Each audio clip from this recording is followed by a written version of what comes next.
ڕۆژ بە ڕۆژ هێڵەکانی دوو ئیدارەیی هەرێمی کوردستان لە دەسەڵاتەکانی پارتی و یەکێتیدا تۆختر دەبنەوە. لەم کابینە ماوە بەسەر چوەشدا زیاتر لە ڕابردوو لە بری ڕەنگی حکوومەت ڕەنگی سەوز و زەردبوونەتە کاڵای باڵای دامەزراوەکان و لە دۆخەنە ئاساییەکانیشدا زیاتر بەدەردەکەون.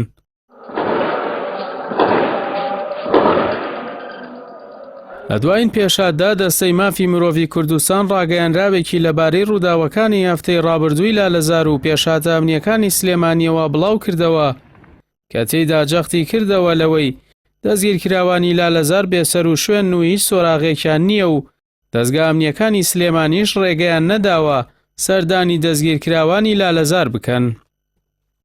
ڕایشی گەیاندووە و کەسانەی نادیارن بەشێکیان لە دژە تیرۆریان کۆماندۆی سلێمانین.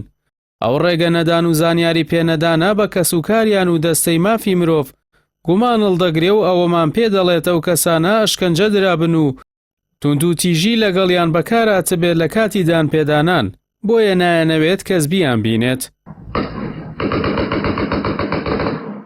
لە ڕاگەیەندراوەکەی دەستەی مافی مرۆڤدا ئەوەش هاتووە بە پێی بەدواداچوون و زانیاریەکانی دەستە کەسانێک لە ڕووداوی لالەزار کوژراون، بەڵام دەستگا ئەمنیەکان ئامادەنین زانیاری بدەن و بڵاوی بکەنەوە.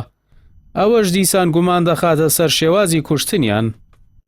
دوای چەند کاتژمێرێک و لە بەرامبەر ڕاگەیاندراوەکەی دەستەی سربەخۆی مافی مرۆڤدا بەشێک لە ئەندامانی ئەنجومەنی کارگێڕی دەستەکە کە نزیکن لە یەکێتی ڕاگەیاندراوەکەیان ڕەت کردەوە و باڵوێستی سیاسی دیزاین کراو ناویان برد و ڕایانگەیاند ئاسایشی سلێمانی ئاسانکاری کردووە و هیچ ڕێگریشیان لێ نەکردوون.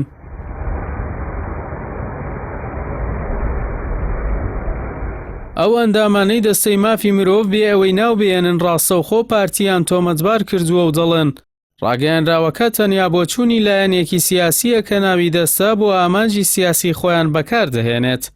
هاوکات ئاماژەیان بە دۆسیەکانی خوورشی دەرکی، هەوڵی تیرۆرکردنی هێمن مامەند، دادگاییکردنی شێروان شێروانی، پەلاماردانی پارێزەر شوان سابر، دەستگرتن بەسەر ماڵ و موڵکیەدەم بەرزانی و دۆسیەی هونەری ڕەشید ئاغای کردووە و دەڵێن ئەوان پێش ڕووداوەکانی سلێمانی ڕۆیاندا بۆچی دەستەی مافی مرۆڤ هیچی لەبارەوە نەوتن. ئەو ئەندامانەی نزیک لە یەکێتی لە نێو دەستەی مافی مرۆڤەوەشیان وتووە نامانەوێتە و لاپەڕانە هەڵبدەینەوە کە هەموویان پێشەلکاری زەق بوون بەرامبەر مافی مرۆڤ لە هەولێر و دووەک و قسەیان لەسەر نەکراوە. دەستەی بەناو سربەخۆی مافی مرۆڤ لە هەرێمی کوردستان هەستیارترین دەستەیە بۆ بەداداچوونی مافی خەڵک و داگۆکیکردن لە ستەم لێکراوان. خۆگەرەم دەستەیە ئەوە پەرتەوازە و حیزبی بێت، دەبێت دۆخی دەستە و وەزارەت و دامەزراوەکانی دیکە چۆن بێت. ئەسا دوو ئیدارەیی و بەرژەوەندی حیزبی و ململانێ بۆ نزمترین ئاستی حکوومەت و دامەزراوەکان دابەزیوە. دوایەم ڕاگەیاندراوەش بانگەشەکانی سربەخۆبوونی دەستەکان پوچەڵ بوونەوە و شەپۆلی ڕق و کینەی پارتی و یەکێتی هەروەک خۆی ماوە و لە هەلێک دەگەڕێت بۆ دەرکەوتن.